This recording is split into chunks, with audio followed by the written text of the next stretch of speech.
Before diving into this incredible story, consider subscribing to the channel and hitting the bell. Every story here has something to say, and you won't want to miss a single one. The chef couldn't please a millionaire's children until a poor waitress fed the untouchables. In Manhattan, in the five-star Hotel Astoria Crown, everything seemed to shine under the weight of luxury and excellence.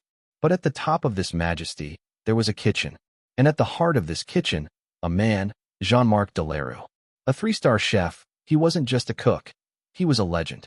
He demanded silence when he entered his brigade. The cooks stiffened, the commis grew silent, and even the pots seemed to boil with more discipline. His plates were works of art, ephemeral constructions where textures, temperatures, aromas, and colors danced as if in a precise ballet. It was said that once, an ambassador wept after tasting his slow-cooked egg infused with lavender. Celebrities from all over the world, actresses, ministers, sultans, booked months, sometimes a year in advance, to taste his creations. And even in a city saturated with pretentious chefs, Jean-Marc Delarue reigned alone at the top, like a lonely emperor. It was in this universe where perfection was routine that an unexpected challenge arrived. That morning, the hotel manager, pale and nervous, entered the kitchens with the hurried gait of someone who had seen a ghost. "Chief, Richard Hanley has arrived." A silence fell over the room. Richard Hanley. The name alone was enough to send shivers down the spine. As CEO of Hanley Tech Corp., he was worth tens of billions. But he wasn't just famous for his fortune. Since the tragic death of his wife 3 years earlier, he had been raising his children alone. Max and Olivia, two brilliant children, but broken, demanding, closed. Children who had seen too soon the void left by the absence of a mother and the coldness of luxury governesses. This weekend, Richard wanted to give them an unforgettable memory. The best meal in the world, he said. He had booked the Imperial Suite, privatized the restaurant, and summoned Chief Delarue himself, without filter, without second. "Money is not an issue," insisted the director, worried. "He just wants his children to eat, that they smile. Even once." Jean-Marc nodded. "I'm a chef, not a magician, but I'm going to cook the best food on earth." He ordered the kitchens to be temporarily closed for all other customers. Crates of rare ingredients were brought out. White Alba truffles, beluga caviar, live langoustines, refined Normandy butter. He prepared a menu worthy of a royal banquet. As a starter, pan-fried foie gras with white truffles, on a bed of caramelized brioche bread, topped with a fig reduction with old balsamic vinegar Medina. As a main course, risotto with blue lobster from Brittany, served in its shell, accompanied by a candied lemon foam and edible gold powder. For dessert, a yuzu and yuzu molecular sphere matcha, containing a mango jelly, broken at the spoon like a shining miracle. Everything was prepared with manic care. When the dishes were finally brought to the private suite, the silence was almost religious.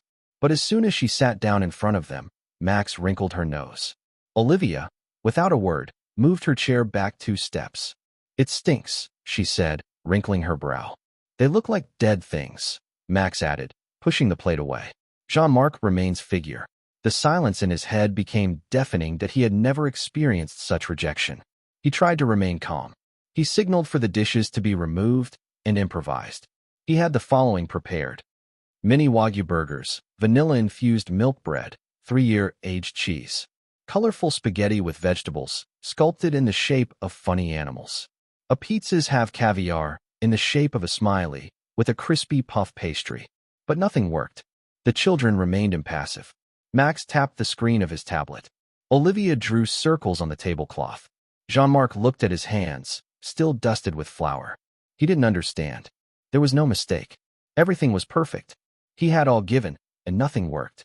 It was then that Richard sighed deeply. He rested his elbows on the table, tired and beaten. "I would pay anything so that they eat. And smile at least once." He didn't need a fancy chef. He needed a miracle. And this miracle was not in the truffles, nor in the Wagyu, nor in the Michelin stars. It was going to come from the most invisible person in the room. That evening, as the pots rattled with tension, in a discreet corner of the kitchen, a young woman watched silently. Maya Rodriguez, 25, a slender figure, her hair tied back in a quick braid, held an empty tray against her chest. She barely moved, like an invisible shadow in the golden effervescence of the Astoria crown. Originally from South Bronx, Maya had grown up surrounded by police sirens and the laughter of children playing barefoot on the hot concrete. Her mother, Carmen, a housekeeper and cook, had passed on to her a single treasure, the memory of taste, sharing, and dignity in simplicity. Maya had only been hired as a night waitress for 3 months, and every day, she entered the hotel as one enters a cathedral, with fear and humility. She avoided making eye contact. In this temple of luxury, she felt foreign to every light, to every plate of finery, to every word spoken in French by the cook. She had no diploma, no voice. Just her hands, and childhood memories etched in the smell of simmering rice and the heat of sizzling oil. But that night, something cracked. She saw the great Jean-Marc Delarue, the idol of the kitchen, fulminate like a wounded volcano. She saw these two children, sitting in front of culinary masterpieces that they rejected without a word. And she saw above all the empty look of the father. This man so rich, so powerful, who no longer knew how to reach the hearts of his own children. Something hot rose in Maya's throat, a mixture of anger, tenderness, and boldness. She didn't understand how her feet had led her to the center of the kitchen. Her hands were shaking. Her voice was almost inaudible. "Mr. Jean-Marc, can I try something?" Just an idea. A deathly silence fell. All eyes turned toward her. Some glared at her. Others were already mocking her silently. The leader turned slowly. He looked her over, from her worn shoes to the badly ironed collar of her service shirt. "A waitress wants to cook for the children of Richard Hanley," he breathed, his expression almost painful. "Do you think you're on a popular cooking show? Go back to serving, Rodriguez. This isn't your world." Maya felt her heart sink. She looked down, but before she could turn around, a deep voice spoke from the entrance of the hallway. Let her do it. It was Richard Hanley. He walked forward slowly, his hands clasped in front of him. His eyes were tired, but sincere. "Maybe she has what it takes. It's not about Michelin-starred cuisine. It's about human connection." The chef was speechless. He had never been contradicted in the kitchen. Never. But he stepped back. Reluctantly, Maya felt a surge of adrenaline rush through her. She took a deep breath. She put on an oversized apron and rolled up her sleeves. She entered the kitchen as if in a dream or a memory. She didn't go looking for the caviar, nor the langoustines.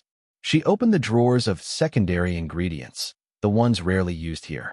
She found long grain rice, red beans, a few pieces of chicken. She asked for a little citron vert, of the second, of oregano, of the plantains. She ignored the stares directed at her. She was no longer in a New York palace. She was in the cramped kitchen of her childhood, where her mother hummed while tossing tostains in the pan. She began to cook, not with the technique of a chef, but with memory and love. She rinsed the rice 3 times. She let the beans simmer slowly with the crushed garlic. She marinated the chicken in lemon juice and spices, just as her mother did on Sundays after church. She fried the bananas in 2 batches, so they were crispy on the outside and tender on the inside. The smell that filled the kitchen was not refined, but it had something true, warm, human. Several cooks stopped talking. Chef Jean-Marc himself froze, looking troubled. Then Maya cooked a very ripe mango, sprinkled it with a little cinnamon and a pinch of brown sugar. She carefully placed it on a small white plate.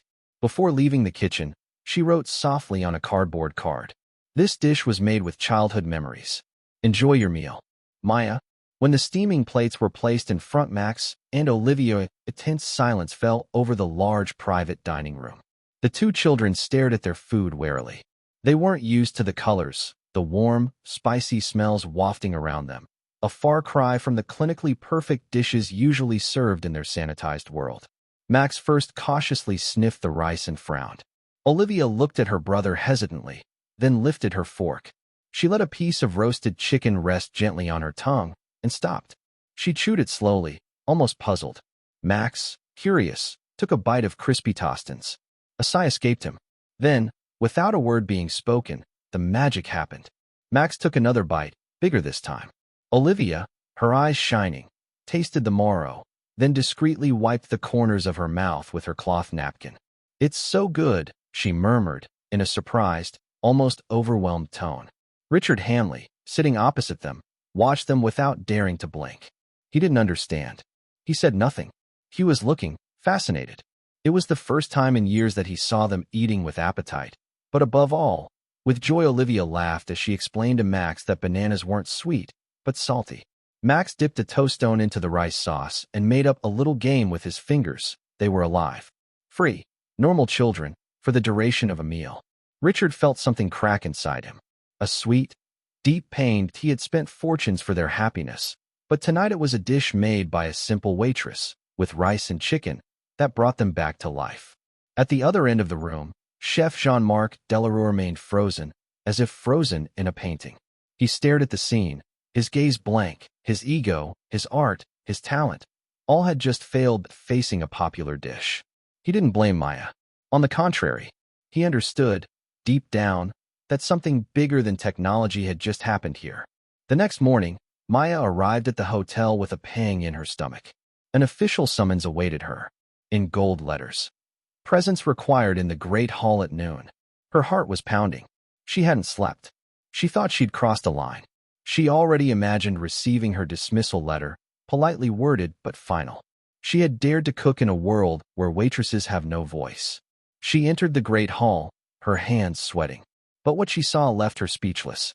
A long table made of raw wood, without tablecloths, without candlesticks, stretched out in the center of the room, where usually only millionaires dined. Around it, dozens of children laughed, chatted, and waited for the dishes with eyes full of curiosity. There were children of the cleaning staff, clerks, technicians, delivery people, and also a few adults, homeless guests, dressed in their finest clothes given for the occasion. The entire palace staff seemed to be there, silently gathered around the table. And at the far end, stood Richard Hanley, sober suit, no tie, looking strangely calm. He walked over to Maya, who stood straight, intimidated, in her wrinkled uniform. Maya Rodriguez, last night you reminded me of something I had forgotten. He turned to the children around the table. Let true nourishment not be measured by stars or price, but by memory, simplicity, and love. You have nourished something my money could not buy, the soul of my children. An emotional silence fell. Then Richard placed a light hand on Maya's shoulder. From today, every Saturday, this table will be reserved for those who are forgotten. For those who are sometimes called, with contempt, the invisible ones. I now call them the essentials. And it is you, Maya, who will cook for them. Maya felt her legs give way. She looked around the room. Everyone was staring at her, not with superiority, but with respect. Pure, unexpected respect. She brought her hands to her mouth, her eyes misting. I have never. The words didn't come out. More her tears spoke for her, tears of gratitude, of disbelief, of healing. That day, in a golden palace, a waitress born in a forgotten neighborhood became the beating heart of a silent revolution. 12 months had passed since that night when, in the hushed kitchen of a palace, a simple waitress had reawakened the taste for childhood in 2 millionaire children. 12 months during which Maya Rodriguez had seen his life transformed, not into a fairy tale, but into mission.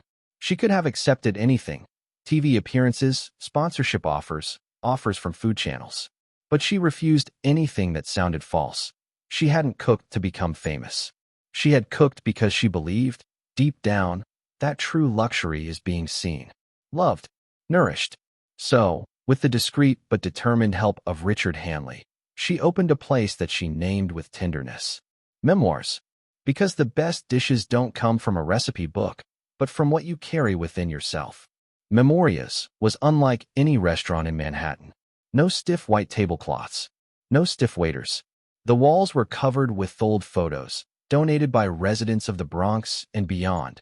Children eating with their grandparents, mothers carrying babies on their hips, a plate of steaming rice on a rickety table. In each shot, there was a story. The chairs were mismatched. The plates too. But in every detail, you could feel the soul. Memory. Intention. The menu changed every week. Not based on trends, but based on people's memories. One day, Maya was cooking some Dominican empanadas, in homage to his childhood neighbor. Another, she proposed lentil soup and toast, in tribute to a client who grew up in an orphanage. Each dish had a story told in a few lines, placed next to the plate.